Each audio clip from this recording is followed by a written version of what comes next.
Assalamualaikum warahmatullahi wabarakatuh. Rekan-rekan sekalian, saya sedikit ingin berbagi ilmu. Ya, mudah-mudahan ini ada manfaatnya.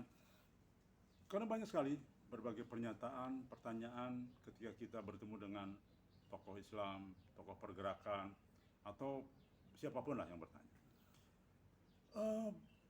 Branding, paradigma, dan keyakinan saat ini, sosok Al-Mahdi itu orang yang harus sudah berilmu, orang yang punya pengalaman dalam semua aspek, harus sudah banyak menguasai kitab.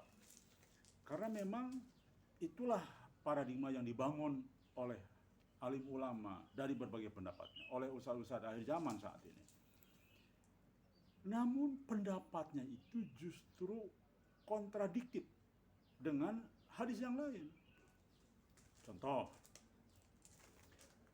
kalau Al-Mahdi itu sekarang sudah sosok mumpuni dalam bidang ilmu agama, seorang alim, seorang ulama, maka apa fungsinya Al-Mahdi, Imam Mahdi itu akan diislah dalam satu malam? Diislah artinya kan dirubah total menjadi pribadi yang luar biasa, menjadi mumpuni dalam perjuangan di berbagai medan perjuangan, di berbagai sisi, di berbagai cara dan sebagainya. Maka seharusnya saya mengkritisi ini, bahwa kepada teman-teman yang masih meyakini bahwa sosok Al-Mahdi itu adalah orang hebat dan sebagainya, silahkan baca dalilnya. Tidak ada, silahkan tunjukkan kepada kami hadisnya bahwa sosok calon Imam Mahdi itu adalah sosok orang yang harus mumpuni dalam semua ilmu. Yang ada kita temukan justru hadisnya akan diislah dalam satu malam, dan beliau tidak bersedia menjadi Imam Mahdi. Artinya beliau orang biasa yang tidak memiliki kemampuan untuk itu. Tapi Allah islah dalam satu malam menjadi orang yang siap memimpin umat Islam.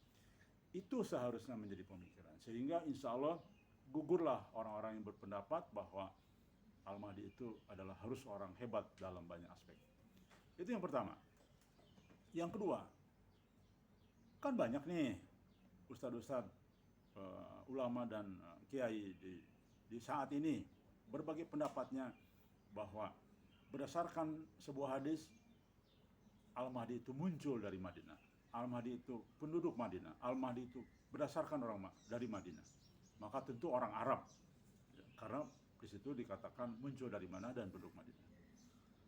Maka kalau ada yang berpendapat seperti ini, sesungguhnya mengabaikan hadis yang lain bahwa munculnya dari arah timur bersama dengan panji hitam. Jadi sesungguhnya pendapat-pendapat ulama itu tidak sempurna, justru akan menjadi bingung sendiri. Kenapa? Karena kok di satu sisi ada hadis yang mengatakan Al-Mahdi muncul dari arah timur dengan bermunculnya ada panji hitam di dalam. Maka sesungguhnya bukan kontradiktif. Nah, alhamdulillah seharusnya ulama mau mendengar ini. Ternyata Said Muhammad Qasim dalam mimpinya jelas dikatakan setelah beliau akan membangun Islam sesuai dengan Islam yang dibangun oleh zaman Nabi Muhammad SAW, maka beliau diminta hijrah ke Madinah oleh baginda Nabi Muhammad SAW. Lalu setelah itu hijrah ke Madinah dan kemudian bersyukur kepada Allah di Mekah. Artinya penduduk Madinah belum tentu orang Arab. Penduduk Madinah orang Cina juga ada.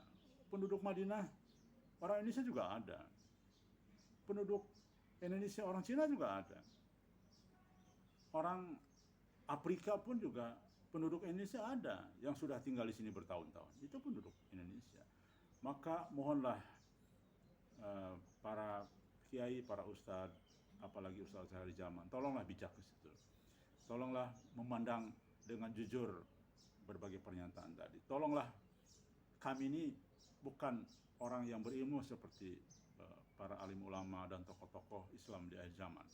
Tetapi alhamdulillah kami orang yang mau mendengar semua pendapat. Kami mau mendengar, kami mau meneliti. Itu saja bedanya.